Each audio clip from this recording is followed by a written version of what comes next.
Check.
Okay, what's up? So today I'm going to be showing you how to make an audio visualizer just like on my BT Clipper. So for example,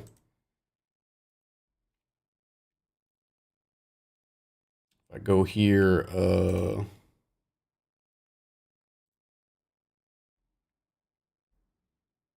let's check out the BT Clipper.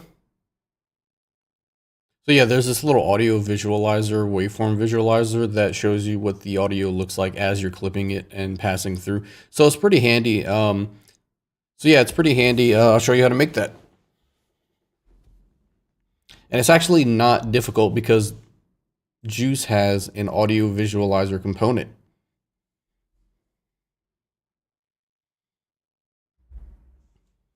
So I'm going to make a new project, and I'm actually going to leave, I have this demo folder in my Viator DSP repo. So I'm going to start putting plugin projects in this demo, and you can download it and mess with it and stuff. So let's go to Producer. Okay. We're going to make a new project. It's going to be plugin. We're going to call it probably just Waveform Viewer.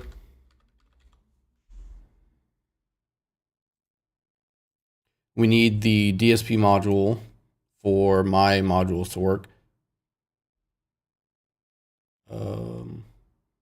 Yeah. I'm going to put it in that repo. So Viator DSP demos. Put it in there. And we could put another exporter. Let's make a Windows exporter just in case. Also, let's put my modules in here.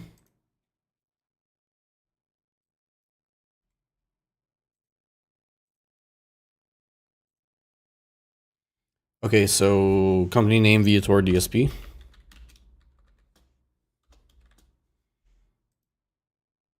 And that's all I really care about. Plugin name, Waveform Viewer, sure, whatever.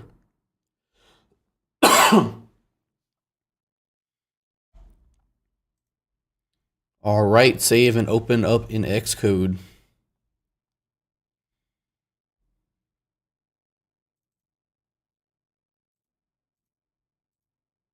And let's make sure we can build it. And I'm going to do a couple of things just to make it a little more personal, a little more personalized.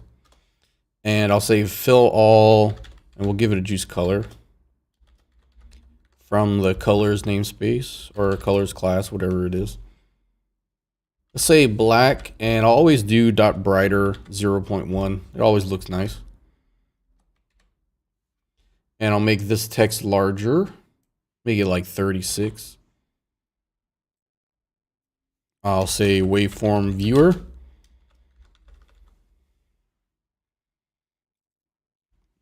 and we're going to center it at the top. Let's make the plugin a square. And let's build that and make sure that it works.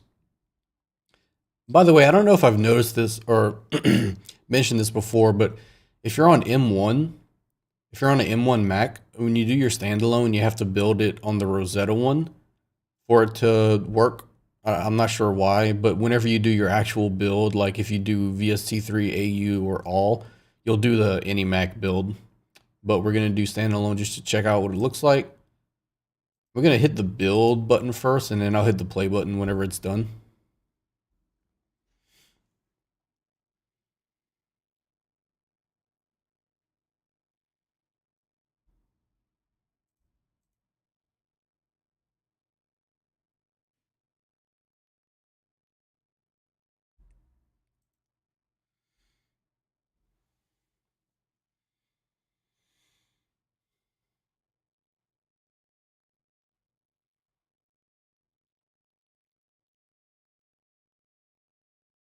Cool. Built successfully. Very nice. Let's hit play and make sure that our text and stuff is there.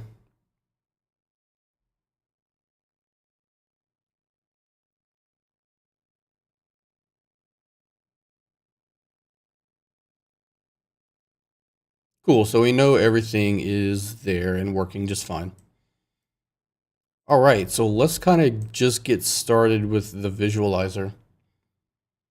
So if we go to the documentation, I have the audio visualizer component already set up. And you can see there's no default constructor. We have to set it up with an initial num channels. So actually, you know what I'm thinking? I'm going to kind of do it a way that I haven't done before.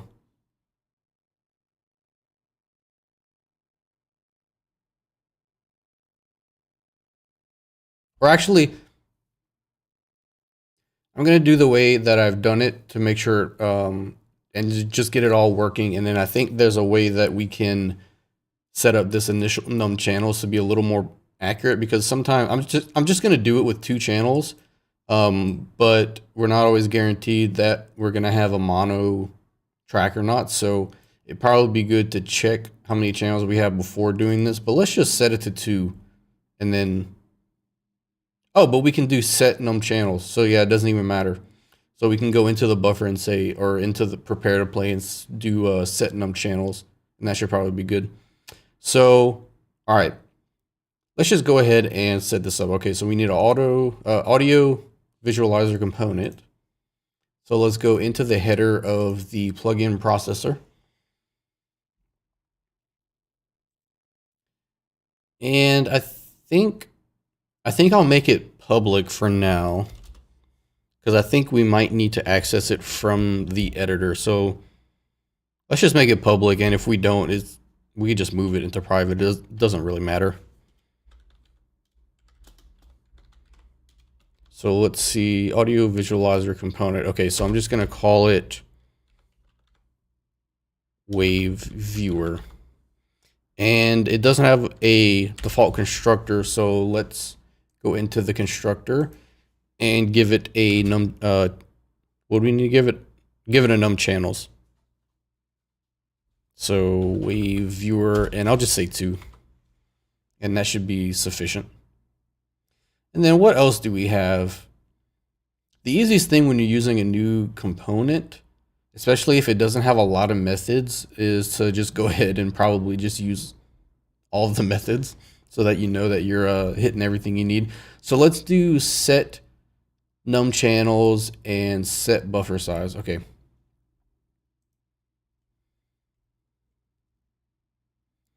Prepare to play. We've got sample rate and samples per block. We could do it in the process block. It's probably not necessary to do it every process block, but we know it'll work. So I'm going to go ahead and get rid of this. I don't think we really need it. So let's do waveviewer.set num channels, or what was it? Yeah, set num channels. And then we could do buffer dot get num channels. Cool. So now we're setting it up with whatever the buffer is set up to. We also can do a set buffer size.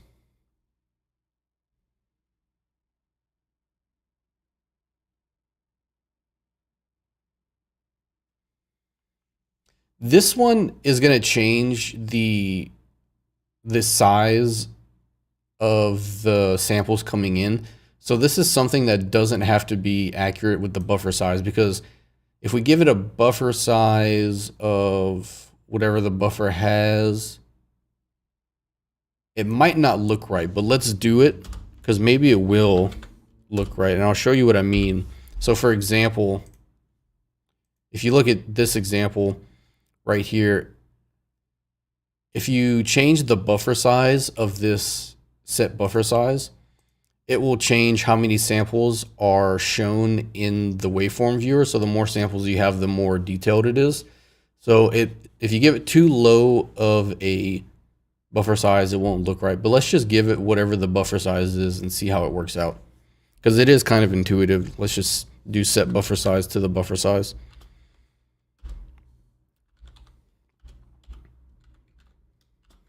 Which is going to be num samples. And let's see, set samples per block. I don't think we really need to do that, do we? I can actually find out. Let me open up the BT Clipper.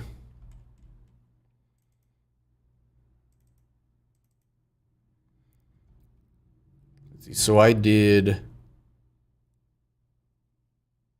Okay, I actually did. And I set it to the same as the buffer size. So let me do that.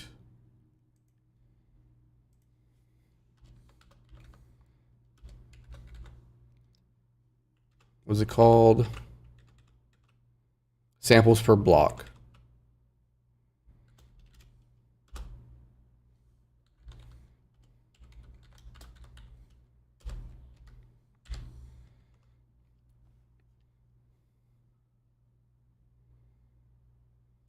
Okay, and then we're going to need to push the buffer to the wave viewer. Push buffer, and we want to choose the one that gives us a buffer as an option. So for this one of the parameters is audio buffer is what we want. We could do channel data samples for each channel if we wanted. We could do an audio source channel also, but it'd probably be easier just to use a buffer, and then we'll just give it the buffer.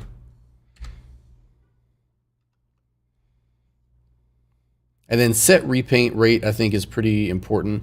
The frequency at which the component repaints itself. And I noticed that if you set this too high, obviously you're going to have some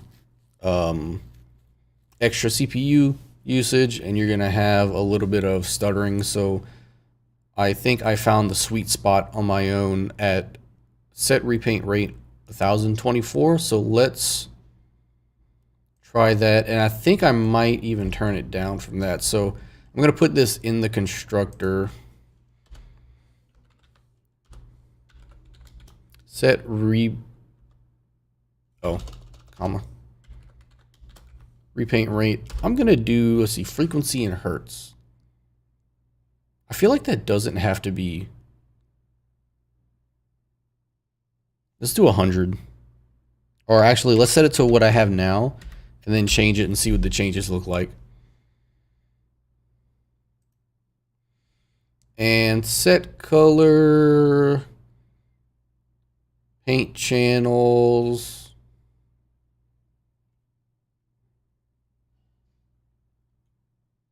How do I actually connect it to the UI again? I forgot.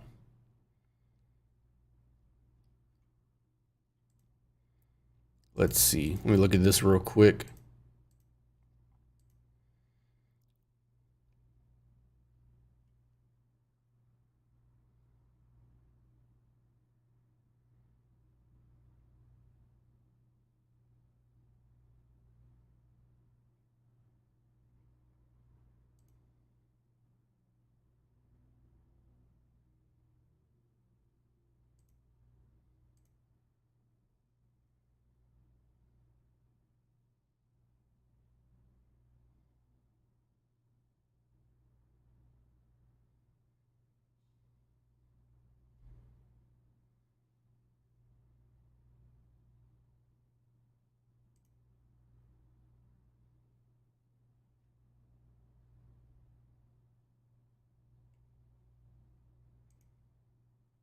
Wait, does it just do it automatically without having to do anything in the paint method?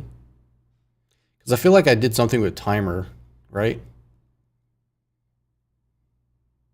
Oh no. Wait, does it just work the way it is? Let's build it. Let's build it.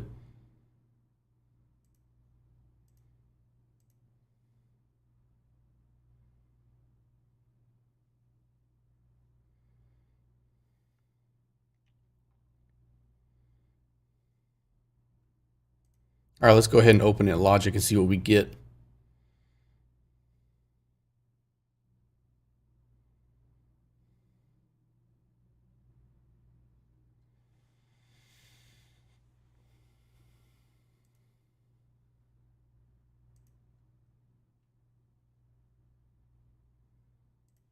Let's take that off.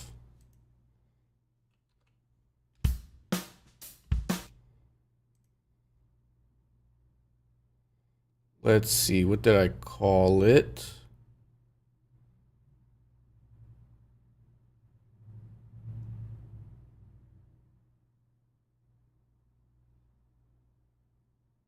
Oh, is it just not there? I forgot what I called it.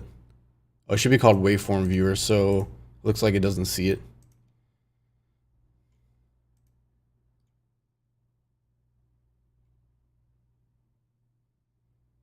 Wonder if I just close Logic and reopen it, if it'll see it.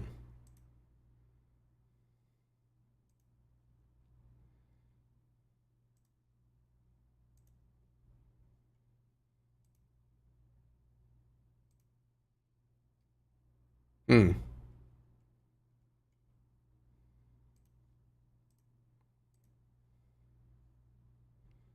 Let me make sure the build is actually there. Demo, Waveform Viewer, builds, Mac, build, debug. Yep, Waveform Viewer is there. So let me do a reset of the audio unit cache.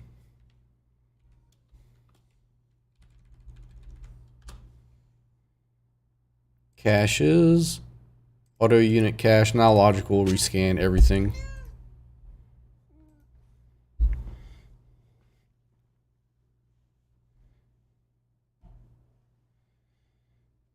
If that doesn't work, I'm just gonna move the build into the other plugin folder. Sometimes that happens.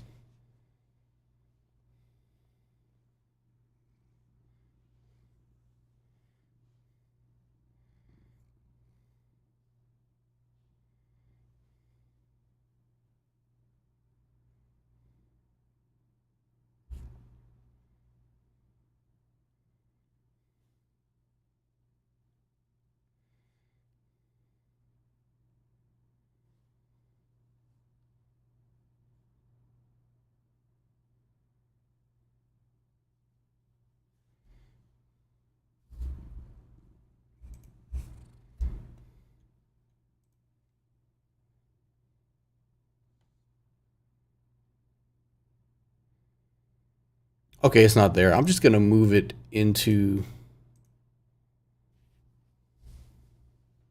the other one, because otherwise I think I'd have to restart my computer. Let me just do one more open of Logic. Toward DSP. Nope. Nope. Okay. So let me do this.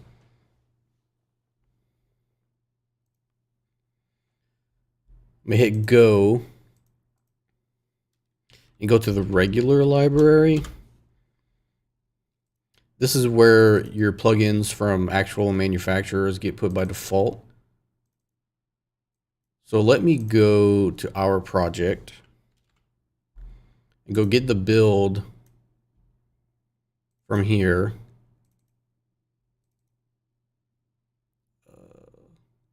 Builds. And then we can see where the original is. And I'm just going to move it to this one and see if that does it.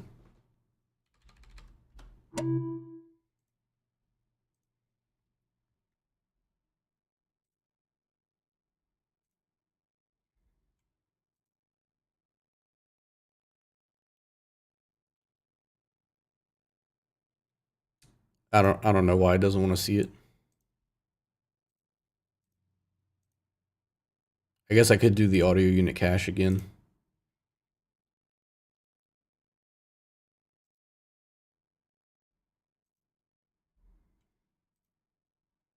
Okay, there we go. I just have to open it a couple times. Okay.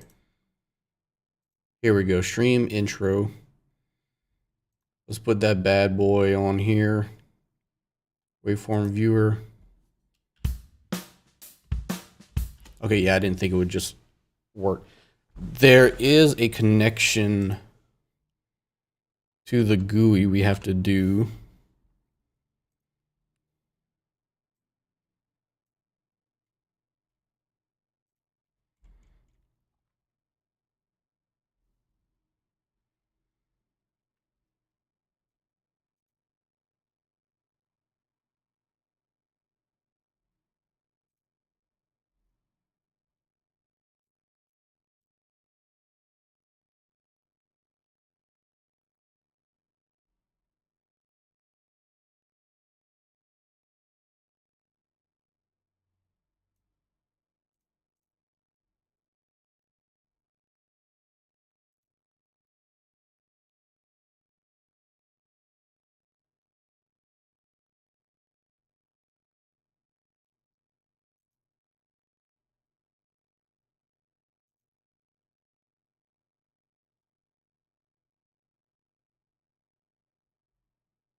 Oh, you have to add the visualizer component to the editor. Okay, that makes sense.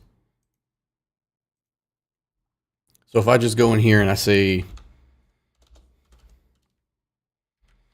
add and make visible, and I say audio processor to access things that are in the plugin processor, and I do dot wave viewer.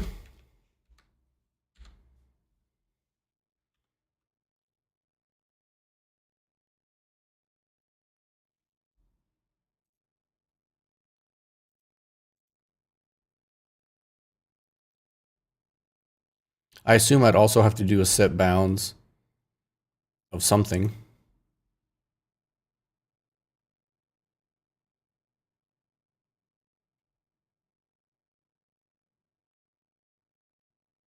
Yeah, you have to do set bounds on the actual module. So just like any UI component, we'll do audio processor dot wave viewer dot set bounds, which we know I should have known that this was what we needed, because if we go into audio visualizer component, we can see that it inherits from component, which means we have set bounds and the other things that the other UI components use.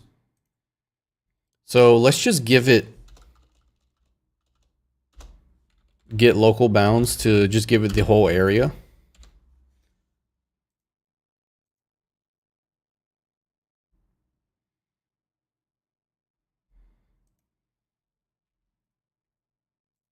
And now it should work. And then we can kind of tune all of the other parameters on it.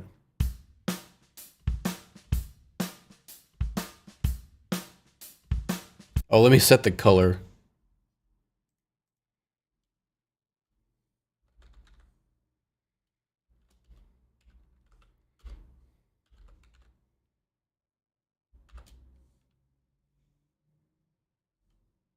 Okay, cool. Set colors, background color and waveform color. All right, so let's give it a background color of like black.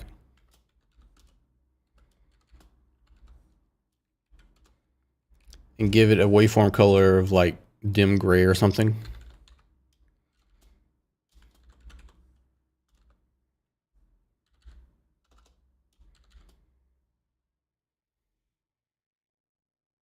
Let's do white smoke. with the alpha value.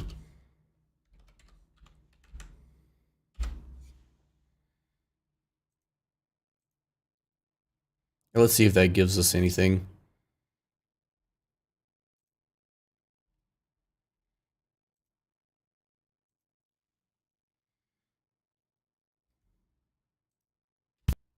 Oh, crashed. See, am I leaving anything out? Set opaque.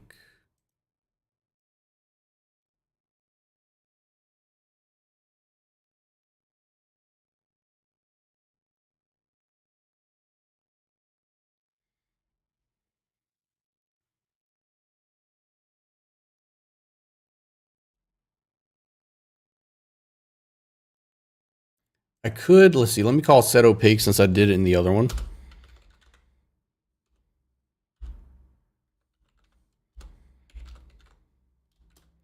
And then the other thing I could try is going back to not setting the buffer size and stuff in the process block and actually doing it in the constructor. I mean, I don't see why that would be an issue, but you never know.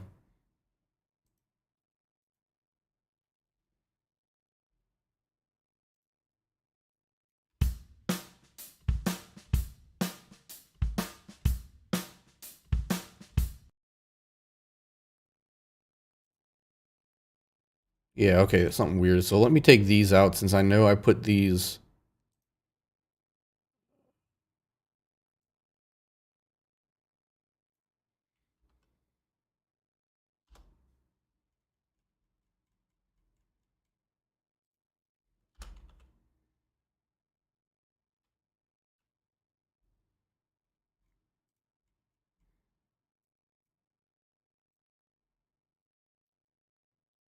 Buffer size and samples per block. It looks like I didn't do num channels.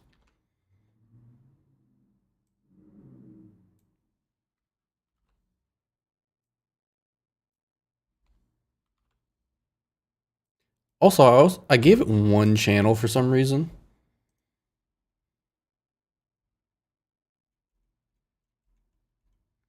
And then let me see if I did anything in prepare to play.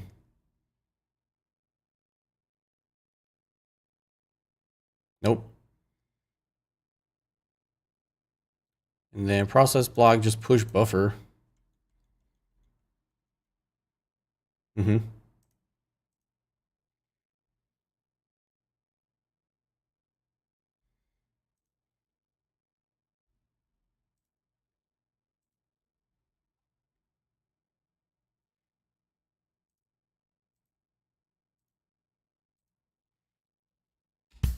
There we go.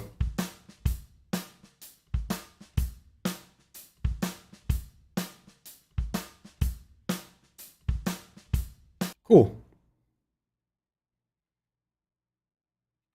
I'll show you what it looks like whenever you change the parameters in here. So for example,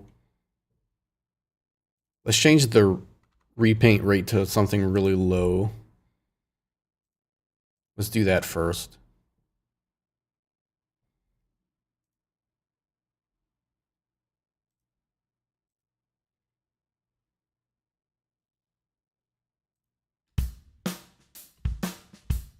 Okay, cool. So let's see how low we can get. Let's do 10 times a second.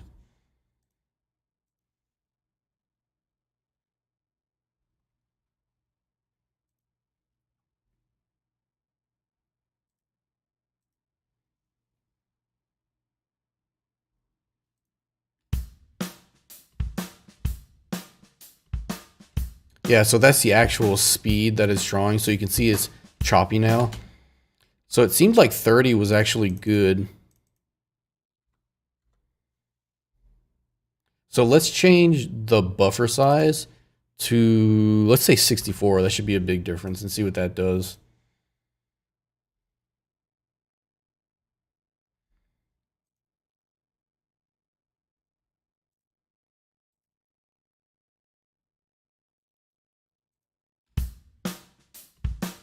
So it kind of gives you a zoom in on time. So the higher the buffer size, the more you're going to see at once. So if we change the buffer size to 1024, which we should see more transients. So like right there, you're basically hearing one drum hit per draw. So if we turn the buffer size up, we should see more samples being drawn at once, which should look like zooming in and out.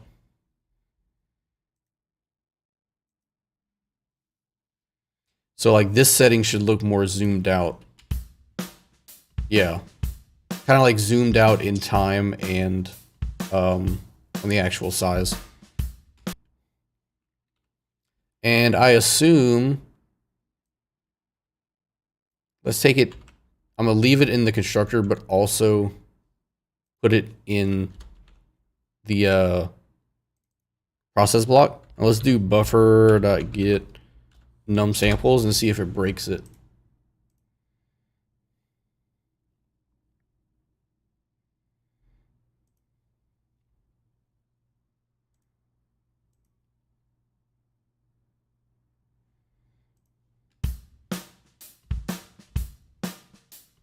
Okay, cool. And let's change the buffer size in Logic and make sure that it actually affects it. Yeah, so right now it's set to 1024. Let's set it to 64. Okay, we saw the plugin change a little bit.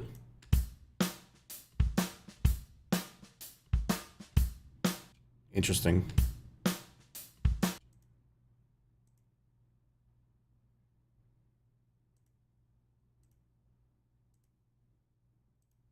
What if I reinstantiate it?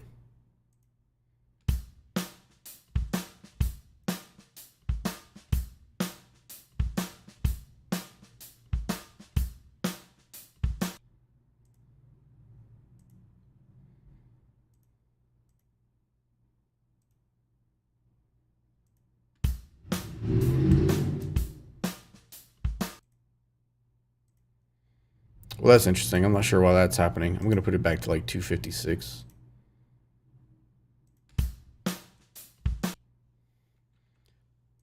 Let's change the... See, I'm going to take that out.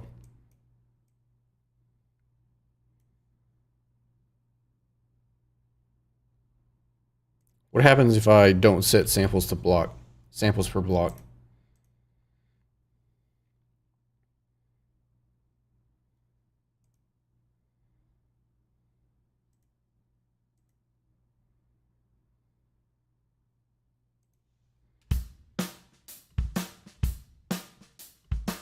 Seems fine.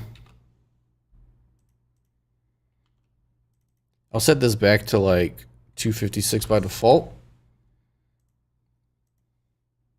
And we could make a slider, like if you wanted to give your user the ability to kind of zoom in and out, you could give them a slider that changes the buffer size.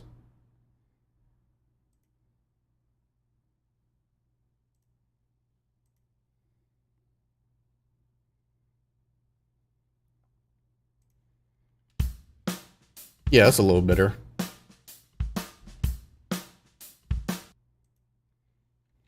And then all you need to do in the editor, you know, if you want to change the size, we're setting it to local bounds, so we can give it a size, like, you know, just make it smaller.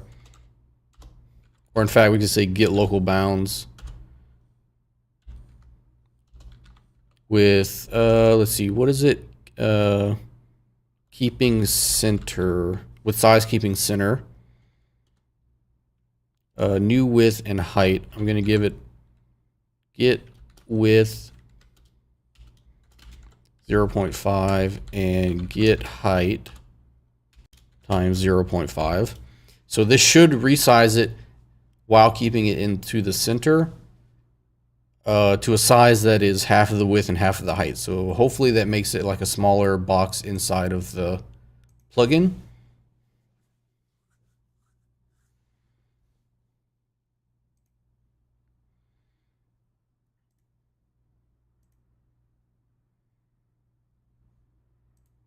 Yeah, I can already see it's a little black kind of viewer. Oh yeah, that's cool.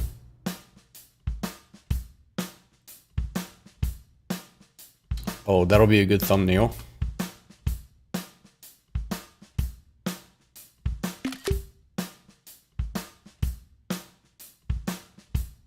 Okay, cool. So now that I understand it a little better, I'm going to redo it and make it a little smoother.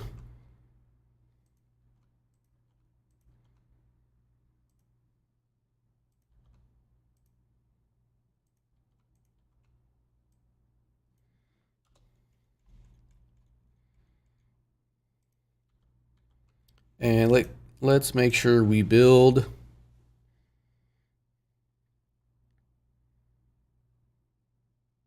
Okay, no problem. Okay, so let's redo this now that I understand it a little bit better and smoother. So first, we're going to need to make an instance of the audio visualizer, and we can see that it doesn't have a default constructor. We have to give it an initial num channels, and I like just giving it one channel. But we can remember that since this is a component, we can see in the documentation that it inherits from component. So it also has add and make visible and set bounds and set color and stuff like that. So that tells us that aside from doing all of this audio based stuff, to actually make it come up in the editor, we have to call add and make visible and set bounds. So yeah. All right. So let's make an instance.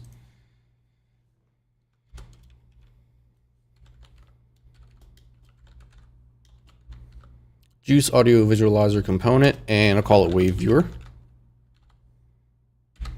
And we need to give it, like I said, there's no default constructor. We have to give it an initial num channels. So let's go into the constructor. Wave viewer, let's give it one channel. And then we need to set up two other things. So we need to tell it how fast to we need to tell it the repaint rate, which is the frequency at which it repaints itself.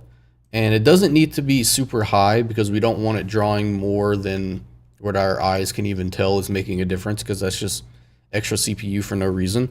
But I did find that if you go below 30, that it looks a little choppy. So let's do wave viewer dot set repaint rate, and let's do 30. I find that works well. And then we also need to tell it the buffer size.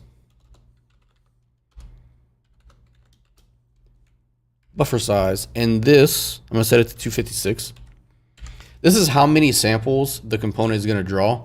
So if you don't give it a lot of samples, like if you say 32, it's going to look like it's drawing really fast because it's only going to draw like one transient per like frame of the whole thing, I guess, if that makes sense.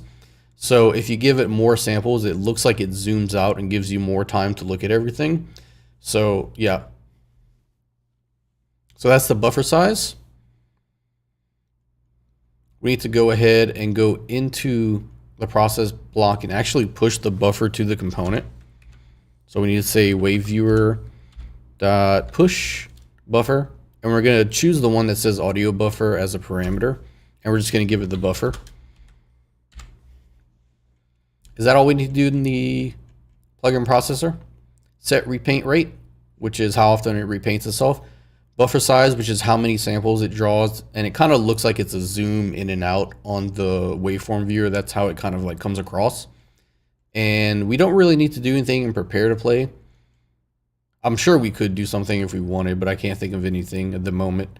And then we're actually pushing the buffer to the component. And then we have to go into the editor and actually add the component. So our typical add and make visible and set bounds.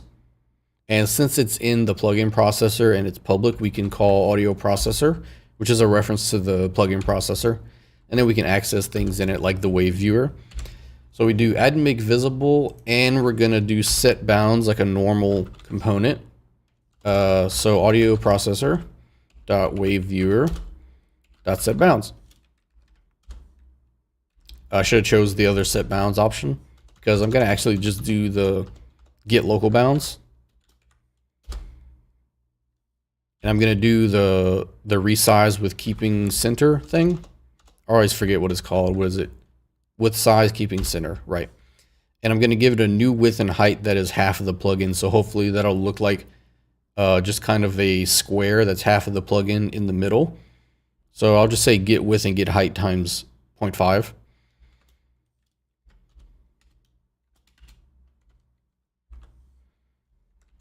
and then get height times 0.5. And the last thing I think we need to do is give it some colors. So we're going to say audio processor dot wave viewer dot set colors. So you give it a background color and a waveform color. So let's give it a background color of black so that it stands out from the other parts of the plugin. And we'll give it a waveform color of that off-white that I like, the white smoke. Yeah, white smoke, and then I'll give it an alpha of 0.05 so it's not, you know, super bright and punishing. Let's see, is that it? I think that's it. Oh, we need to give it F. Whenever you call with alpha, you need to specify float. Let's build and see if that works.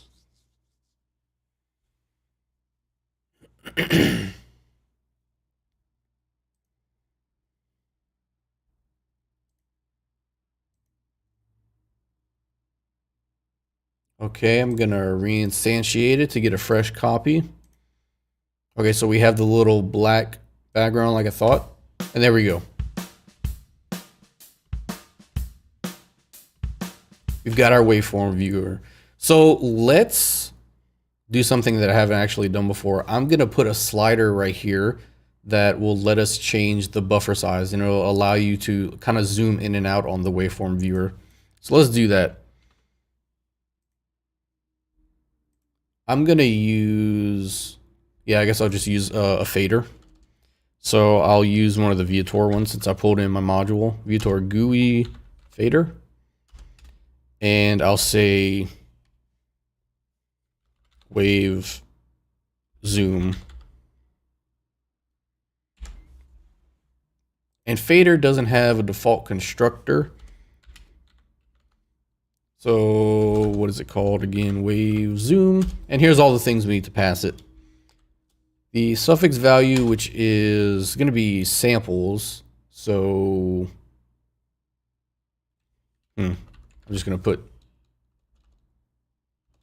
S. And let's go from 32 to 1024. And the interval value is going to be, I think we want to move by 1. And then return value will be 256. Yeah. And I don't feel like making audio parameters and stuff, so I'm just going to do it with a with like an on change method. So let's just draw the fader first before we do any kind of interaction with the waveform viewer. Wave zoom and wave zoom dot set bounds. X position, I'm just going to put it, I guess, on the right of the waveform viewer. So let's do processor dot wave viewer dot get X plus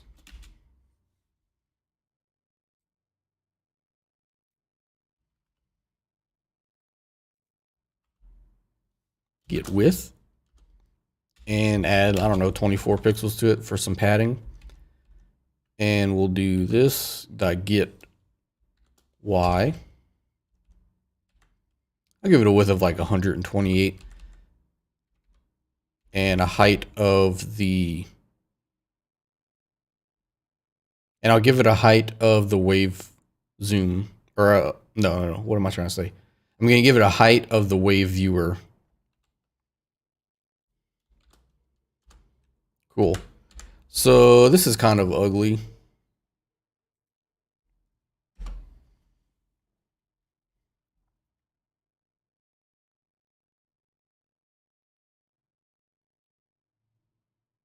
Okay. We can check that in standalone.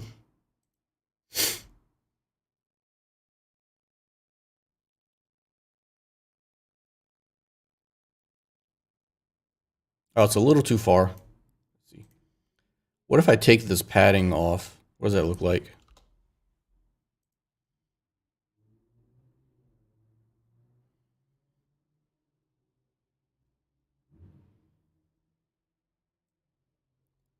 Okay, that's good enough for our use. Okay. And then the last thing is we want the slider to actually do something to the wave viewer. So we're going to want to change this set buffer size right here. So I haven't even tried this before, so it'll be a nice experiment. So let's do wave zoom dot on change, I think it's called, on value change, which is when the slider changes. And then let's do a lambda to just do something quick in here. So now anything we define in this lambda is going to happen whenever on value change is called. So what do we want to happen? We want to take the waveform viewer and we want to change the buffer size. So we'll set buffer size and then we'll give it whatever value is in the fader. So wave zoom dot get value. And that should probably be good enough.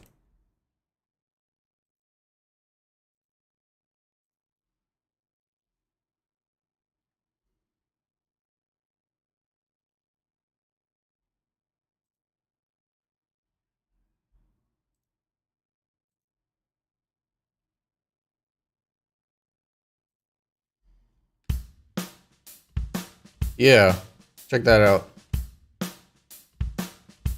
So with a large sample size, it seems like it's kind of zoomed out and is going slower. And as we lower the sample size, it's only drawing a few samples at a time, you know, as compared to like 1024. 100 is drawing only 100 samples at a time, so it looks like it's going by faster because we're only seeing like each transient like once in the window, as opposed to when it's set to 1024, that's a lot of samples that it gets to draw, so it fits all of them in the viewer.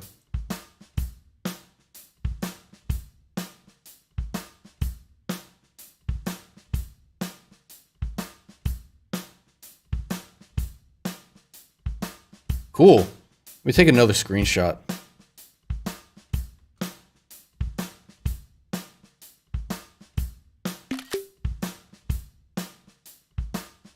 So that's cool. I'm glad that works.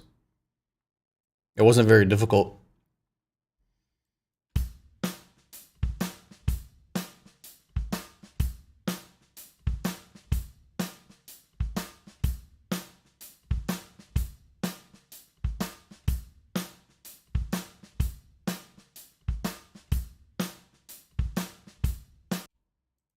Cool. Now the user can change how large or how many samples are drawn at once, which is pretty useful. Is there anything else in the documentation that looks useful? We could clear the contents of the buffers. Oh, let's do that and prepare to play. And I guess also in release resources. So let's do waveviewer.clear.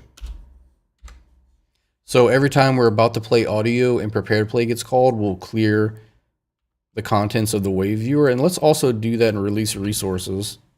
That'll probably help us with CPU a tiny bit. Might not make a huge difference, but it's probably good practice.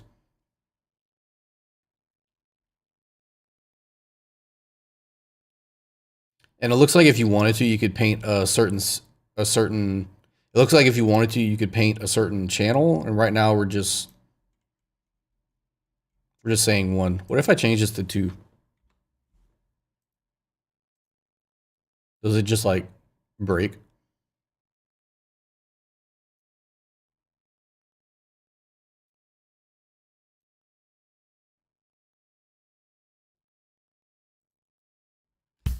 Okay, yeah, so it gives us the channels.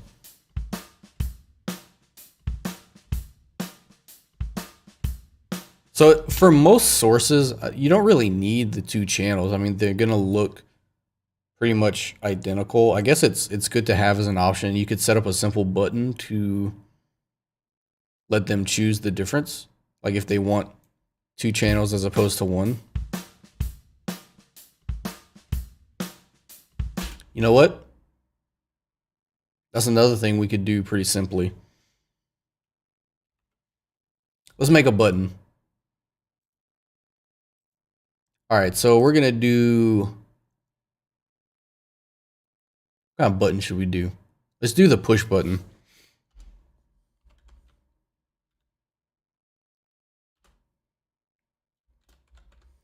Push button.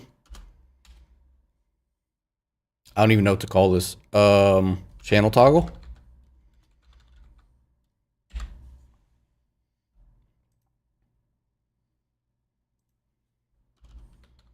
So add and make visible, channel toggle. Let's give it, let's wait on the button text. And let's set this up somewhere. So we'll say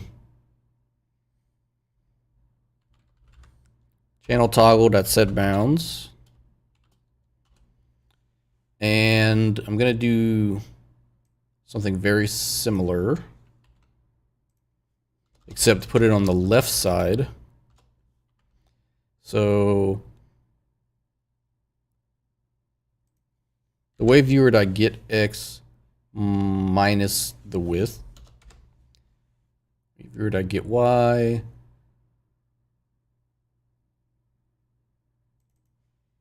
We can probably just give it a static width.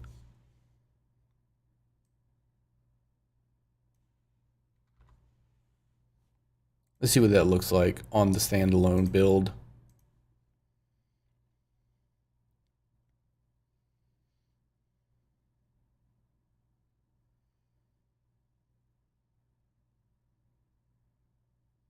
It might be off of the window.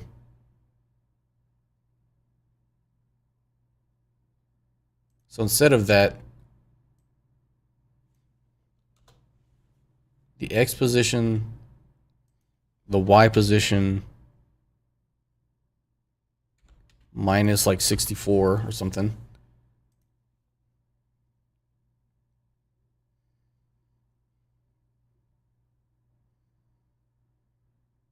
Okay, yeah, I just wanted to make sure it was there. Okay, so let's put it somewhere like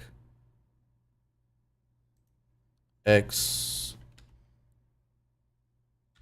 minus, I don't know, 96.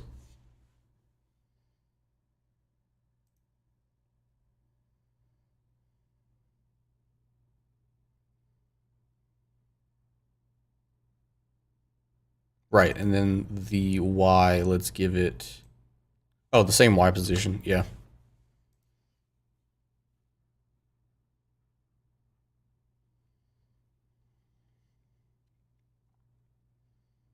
Okay, good enough. Let's just leave it there. So we want this to toggle the set channels to either 1 or 0. So let's give it some text. So channel toggle dot set button text.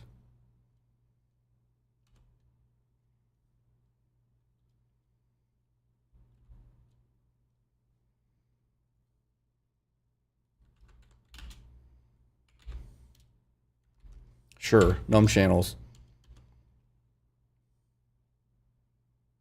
And we'll do another lambda like we did for the fader.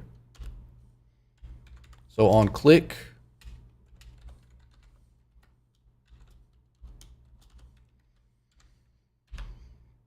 so we'll say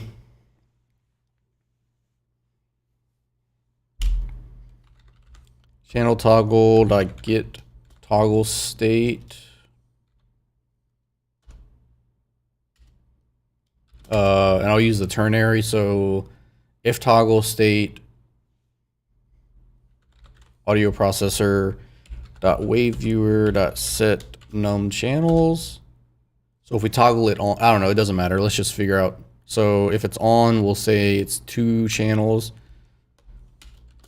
Else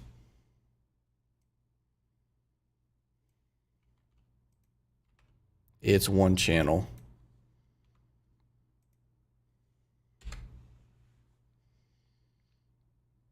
Not completely intuitive, but it'll change it back and forth. So that means it defaults to 2. No, if the button is on, let's make it 1. And if it's off, make it 2, because off is default for the button and 2 is default for what we put in the plugin processor.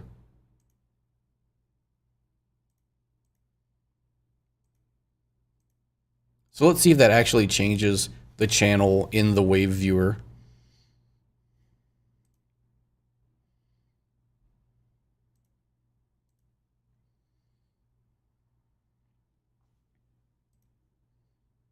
Okay.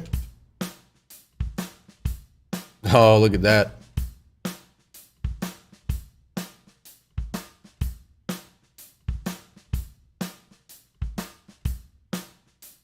Very cool.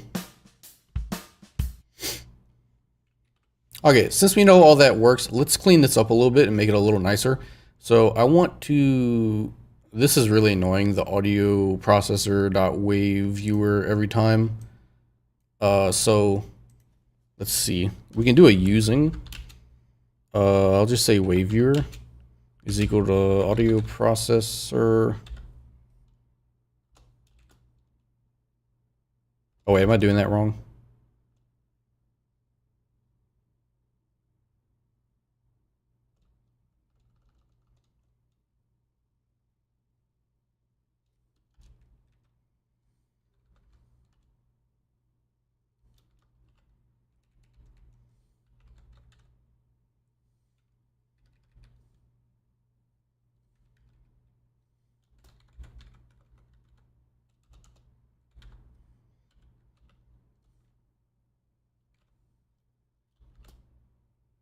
It doesn't look like it wants me to be able to do this.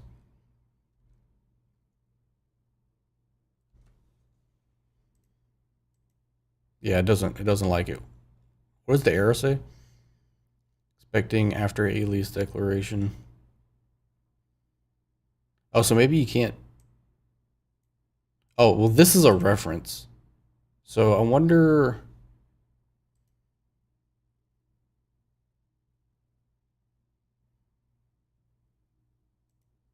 Yeah, whatever. Let's ignore that.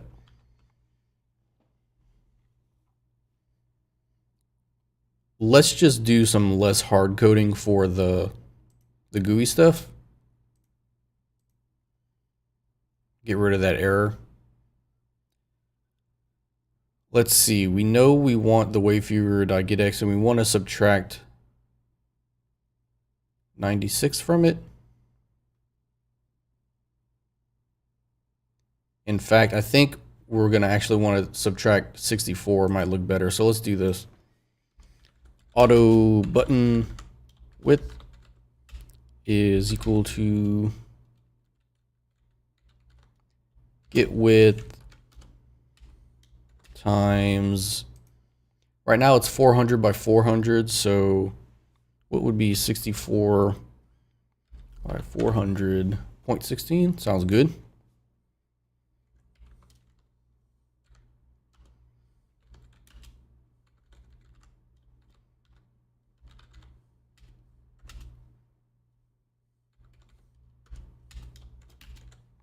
And we'll make it a rectangle by making the height half of the width.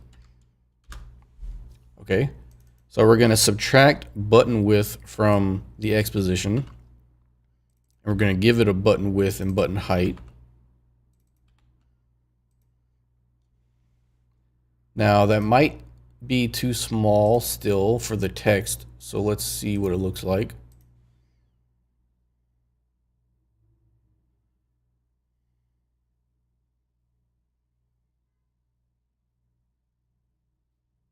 And it's touching, so we do in fact need some padding.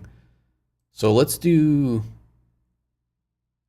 minus button width plus button height.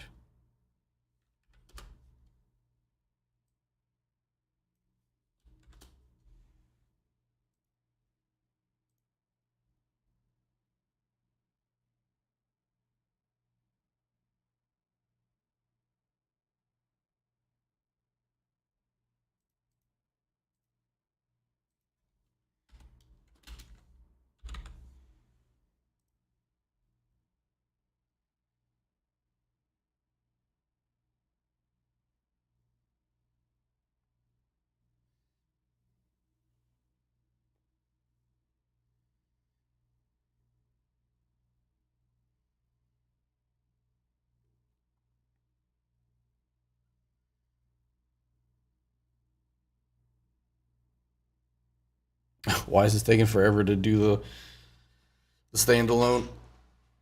It's getting stuck on something.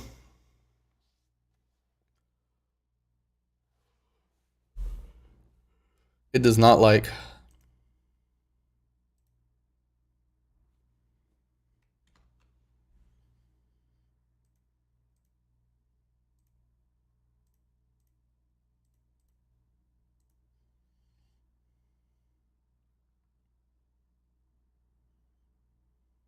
Bro, are you kidding me?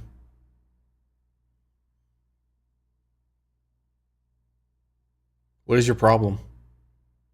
Okay, there we go. All right. Got our button. And in fact, I think I'll change the text to just say channel. You could probably come up with something more intelligent than me. So that's the button. The slider is also, let's see, get width plus get height.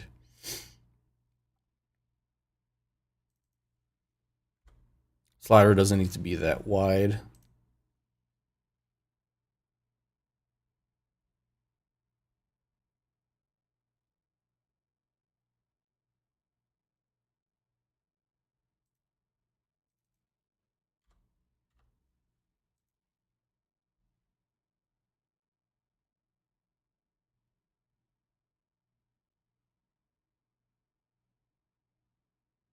Okay, that's good enough.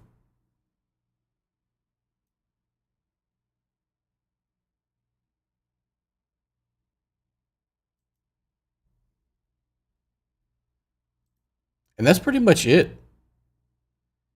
Let's check it out one more time. In context, inside of Logic.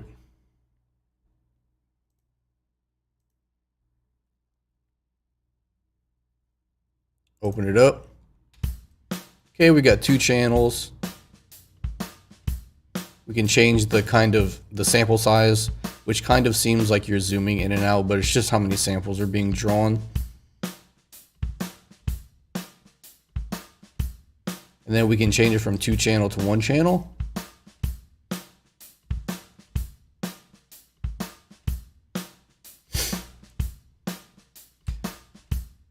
One way we'd probably want to improve this is we could get into a situation right now where we're changing the channel size from 2 to 1. But if this was a mono track like this,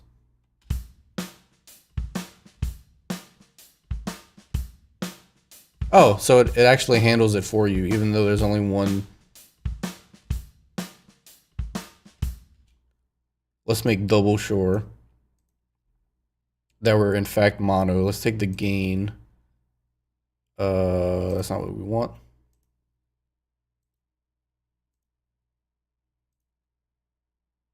Oh, okay, no. So we're positive that we are in mono because yeah, okay. So yeah, we are in mono. I was thinking that if the mono signal is coming in and you tell it to set the number of channels to 2, that it would break, but apparently it handles it. I don't know if that's just a Logic thing, because Logic is good about stuff like that, where it will kind of handle the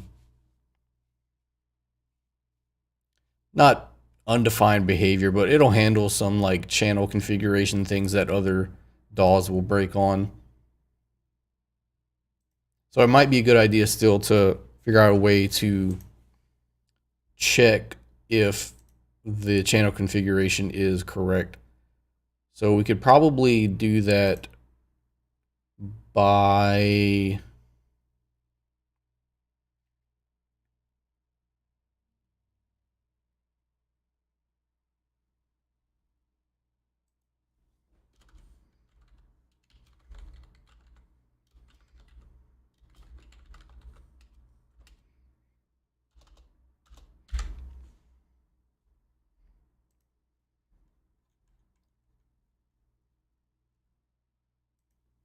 I made a variable called num channels. So I'm gonna set that variable, or I called it current num channels, is equal to buffer dot get num channels. And then let's make a getter method to, I want to leave it as private because it's just good, what's the word? It's just good practice. So let's make int get num, or get current num channels.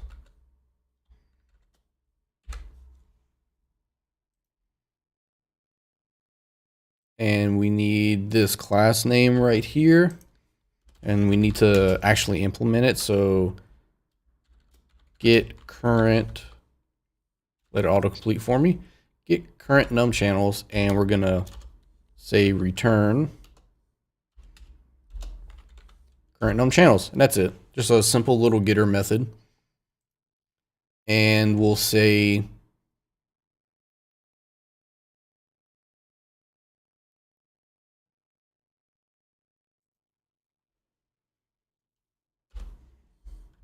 only do this if your processor dot get current. So only if we have more than one channel will we do this logic right here.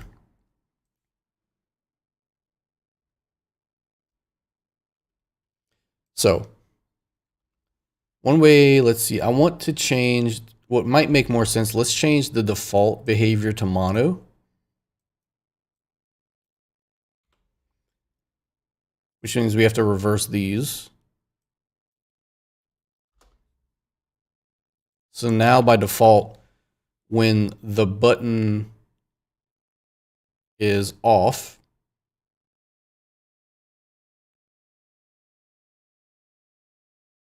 right, when the button is off, which is this condition right here, toggle state false, which is this condition, we're setting the num channels to 1. And then if we turn it on, we're setting the num channels to 2. But we're only doing that if we have more than one channel. Because if we have only one channel, we're not going to want to be able to say set num channels to 2 because that could possibly break in other DAWs.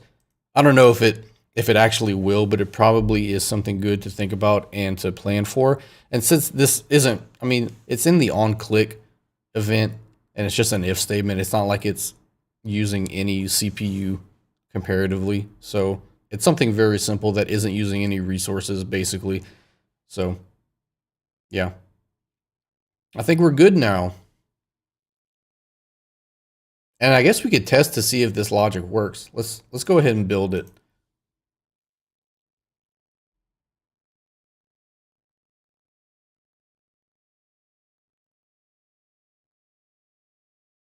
Oh, awesome. I'm glad it's helpful. You can, if you clone my Viator DSP repo, this juice project will be in it, and you can copy the code and mess with it however you want. What was I about to do? Oh, let's see if this actually works.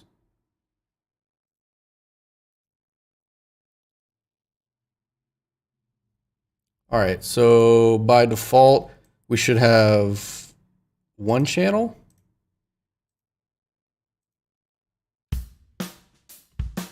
Okay. And the button is letting us switch between one channel and two channels.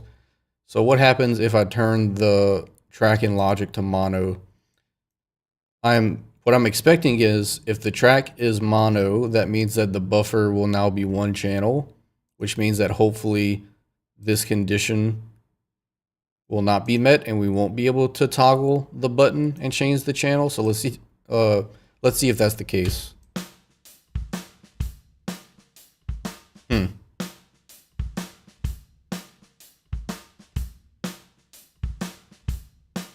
So it seems that even though the channel is set to mono, we're still getting a buffer size or a buffer.getNum channels of 2.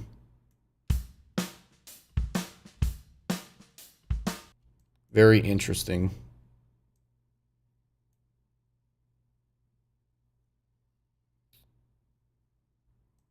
What if no, that wouldn't work. What if I bounce this to mono? New track, leave, bypass. So it's still stereo. Wait. Let's see.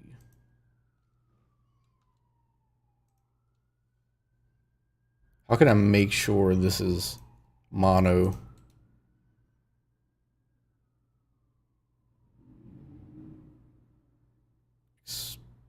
I mean, I feel like I should be able to do this with bouncing. Okay, hold up. Let's make another track. It's mono, and I'm gonna say bounce in place selected track. So let me select this track. Selected track, leave. Is this now mono or is it still stereo? Okay, that looks mono. Okay, so let's put the waveform viewer on this one. Okay, there we go. So the logic is working. So it seems that Juice's buffer actually pulls the num channels from what's actually the audio that's actually in the track, not what the track is set to. I think that is a good takeaway from this that I wasn't aware of. Yeah. So what actually determines the buffer's number of channels is not, for the case of logic, is not what the track is set to, what the audio actually is. So this logic is working. We're not switching the number of channels because this condition, where is it at, is being met. So yeah, or is equating to false, I should say. Yeah, cool. So we got our waveform viewer, and we can zoom in and out by setting the number of samples in the buffer. Cool, yeah. And that's pretty much it. That's pretty much all, utilizing everything inside of Juice's audio visualizer component. Let me commit this. Let's see. Added audio visualizer example project. Cool. So you'd all be able to go and download that and mess with it if you want. So the repo, let's see, github.com. So Landon Viator is my user. So Landon Viator / Viator DSP. And it's inside of demos, and I've got the Clipper tester and the Viator GUI demo, which the Clipper tester, I think, actually right now has a filter, is a filter tester. But yeah, the waveform viewer should be exactly how we have it set up right now. So yeah, so you can download that. All that's going to be in the video description. Yeah, so I think that's it. That's all I had planned for this stream, and I think I got through everything with the audio visualizer component. Yeah. Cool. So yeah, if you want chat, you can follow me on Patreon, Viator DSP on YouTube. You can follow me on Twitch, and our Discords are in my Twitch bio, or actually my Viator DSP Discord is in my Twitch bio, but we have another Discord community called the Audio Visual Community, and that has more members. So I need to put that in my Twitch bio so that everybody can see that. So yeah, go join our Discords. Feel free to download my Viator DSP repo and mess with it however you want. And yeah, that's it. Thanks for watching. I'll be back Wednesday. So yeah, see ya.